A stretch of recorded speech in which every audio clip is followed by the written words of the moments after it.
சென்னை ராயப்பேட்டையில் உள்ள அதிமுக தலைமை அலுவலகத்தில் தற்போது கூட்டமானது நடைபெற்று வருகிறது. கூடுதல் விவரங்களை செய்தியாளர்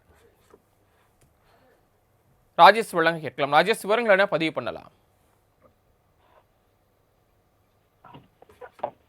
சரவணன் வணக்கம். அதிமுகவினுடைய பொதுச் செயலாளர் எடப்பாடி கே பழனிசாமி தலைமையில் அதிமுக தகவல் தொழில்நுட்ப பிரிவு மாவட்ட பொறுப்பாளர்களுடனான ஆலோசனை கூட்டம் இரண்டாவது நாளாக இன்று நடைபெற்று வருகிறது. இரண்டாவது நாளாக நடைபெறக்கூடிய இந்த கூட்டத்தை பொறுத்த வரைக்கும் சேலம், தர்மபுரி, கிருஷ்ணகிரி, நாமக்கல், ஈரோடு, திருப்பூர், கோவை, நீலகிரி, கரூர் மாவட்ட பொறுப்பாளர்களுடன் எடப்பாடி பழனிசாமி ஆலோசனை மேற்கொள்ள இருக்கிறார். செங்கோட்டையனை கட்சியிலிருந்து நீக்கப்பட்ட பிறகு ஈரோடு மாவட்ட நிர்வாகிகள் பங்கேற்கக்கூடிய முதல் ஆலோசனை கூட்டமாக இந்த கூட்டம் மாறி இருக்கிறது. இந்த கூட்டத்தை பொறுத்த வரைக்குமே ஏற்கனவே 2026 சட்டமன்ற தேர்தலை எதிர்கொள்வது எவ்வாறு, அதற்கான வியூகங்கள் அமைப்பது எப்படி, பூத் கமிட்டி, அதற்கான நிர்வாகிகள் உறுப்பினர்கள் போடுவது, அந்த உறுப்பினர்களை சரிபார்ப்பது உள்ளிட்ட பல்வேறு நடவடிக்கைகளை தொடர்ச்சியாக அதிமுக சார்பாக மேற்கொள்ளப்பட்டு வரக்கூடிய நிலையில் தகவல் தொழில்நுட்ப பிரிவு பொறுப்பாளர்களுடன் இந்த ஆலோசனை கூட்டம் என்பது நடைபெறுகிறது.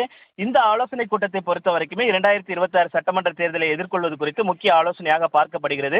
பூத் கமிட்டி பொறுப்பாளர்கள் ஏற்கனவே அந்த கூட்டம் நடந்து முடிந்திருக்கிறது. அதற்கான அந்த பூத் கமிட்டி பொறுப்பாளர்கள் உறுப்பினர் நியமனம் உள்ளிட்டவைகள் தொடர்ச்சியாக நடவடிக்கைகள் மேற்கொள்ளப்பட்டு வரக்கூடிய சூழ்நிலையில் அந்த உறுப்பினர்கள் சரிபார்ப்பு பணியில் தகவல் தொழில்நுட்ப மாவட்ட பொறுப்பாளர்கள் தான் இருக்கிறார்கள். அவர்கள் அந்த பூத் கமிட்டி பொறுப்பாளர்களை சரிபார்த்து தலைமையிடம் ஒப்படைக்க வேண்டும். அதை ஒப்படைத்திருக்கிறார்கள். அதற்கான ஆலோசனை கூட்டம் தான் நடைபெற்று வருகிறது.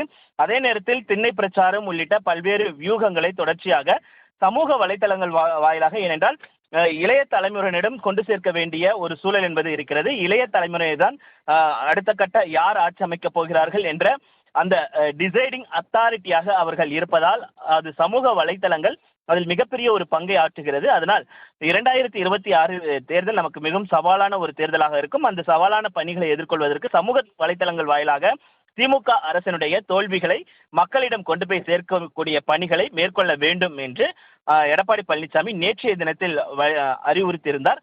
அதே அறிவுறுத்தலை தான் இன்றைக்கும் வழங்க இருக்கிறார். ஈரோடு பொறுத்த வரைக்கும் ஏற்கனவே செங்கோட்டையனை நீக்கியிருக்கக்கூடிய ஒரு சூழ்நிலை அங்கு என்ன மாதிரியான நிலவரம் நிலவுகிறது என்பதையெல்லாம் அவர் கேட்டறிய இருக்கிறார். சரவணன், தாங்கள் வழங்கிய தகவல்களுக்கு நன்றி ராஜேஷ்.